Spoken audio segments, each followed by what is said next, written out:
Malachi, how important was it to you and your teammates to really rally and get everybody together and make sure you guys stay in Tuscaloosa and not into the transfer portal, because that is common when you get a new head coach?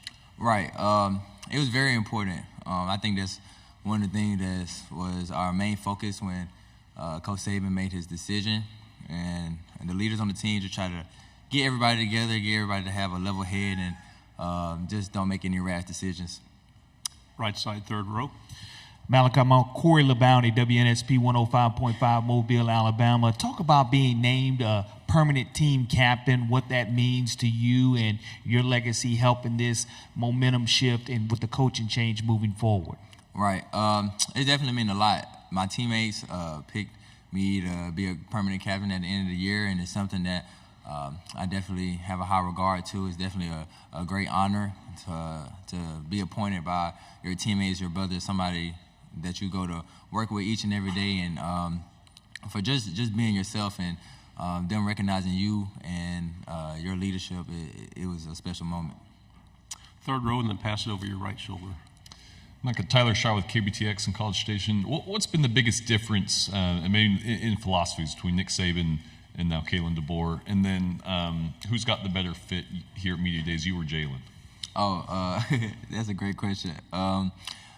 Coach Saban and Coach DeBoer, they have two different coaching styles. Both of them work, and both of them are very effective. But like I said, they just have two different ways of going about it. And Coach DeBoer is kind of more of a player-led type of coach. He kind of let his players take over and lead a team. But when he has things to say, he definitely voices his opinion and lets it be known when things are on his mind. But best fit, man, I would have to say me.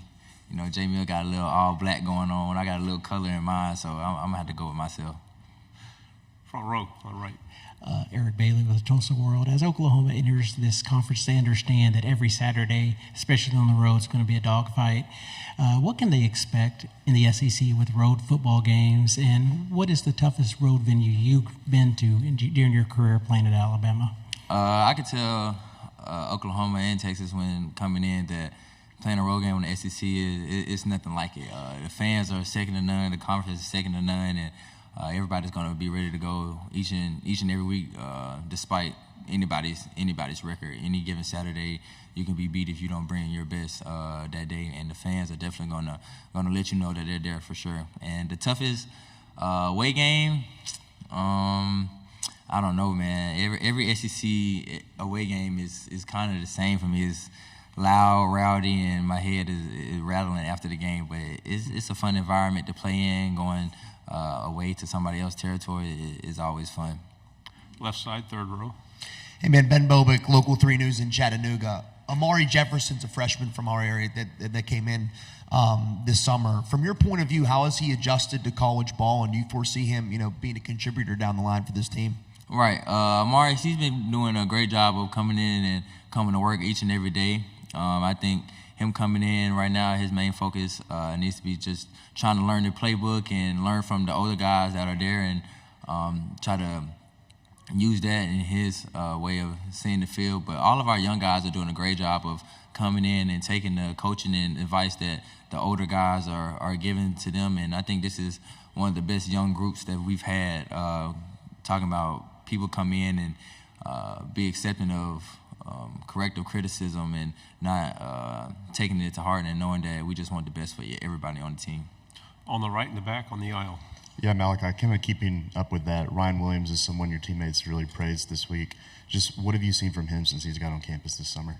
Ryan, it's crazy to see how mature he is and at such a young age. When you talk about a kid who skipped his senior year to come be a freshman in college, you don't see that every day. And when I seen him at practice for the first time, I seen why he did what he did. But he's definitely an electrifying player, and he's very smart and skilled at a very young age. He understands coverages, and it's just, like I said, just going back to his age, just to see how mature he is really wonderful.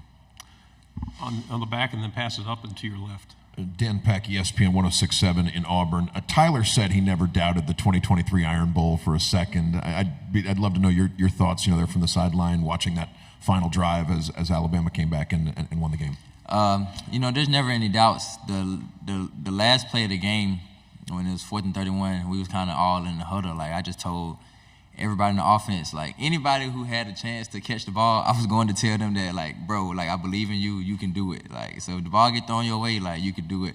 But after I did that, went over to the sideline, and I turned around. I put my head down, put a towel over my head. I ain't want to see. And then all of a sudden, I hear cheering, and I'm like, it's not that loud, though.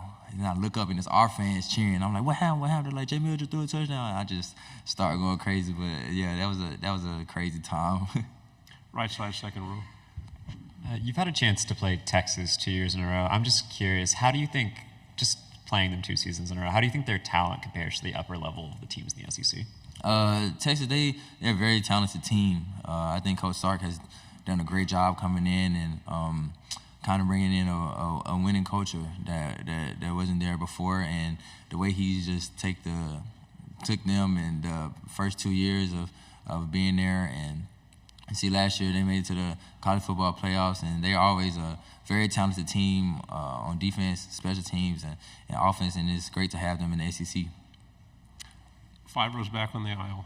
Hey, Malachi, Olivia Whitmire with Channel 19 up in Huntsville. We talked with Tyler and Jalen as well about the end of the season and how you guys are using the Rose Bowl as motivation going into this year. As one of the leaders on this team, just kind of how are you reflecting on the way last season ended and using that going forward? Yeah, I think about the Michigan game almost every day, so to say. Even like fresh off a wake up, 6:30 lifts, it's the first thing on my mind coming to work every day. I think that's one of our main driving factors. Everybody that was here has that bad taste in our mouth that we didn't finish, and we were right there. And so that's definitely a determining factor of whenever we get tired or think about not doing a rep or something like that. We always remind everybody on the team, like, don't forget how that felt. Like, let's not lose sight of what happened last year and how we felt after that game. Left side, second row. Hey, Malachi, WFF 48 Cam here. Kind of a fun question for you. You know, the Olympics are at the end of this month. I'm curious, if you weren't playing football and you were going to the Olympics in Paris, which sport do you think that you would be playing? I got this question earlier. It's crazy, but I'm gonna say basketball, just because I feel like that's the closest thing I can be an Olympian to, if that makes sense. Final question here on the end. Ryan Hennessy, MEC 13 in Birmingham. We all hear stories about Coach Saban on the practice field. You guys have told it the past few years. You got any good ones at Kalen DeBoer so far in the short time here to tell the fans? Okay, it's not really like a story. It's more like me observing. But, Coach Saban, he always had his straw hat at practice. He always wore the same thing. So if it was hot, he always wear like his little khaki shorts, his little vest, and a little shirt.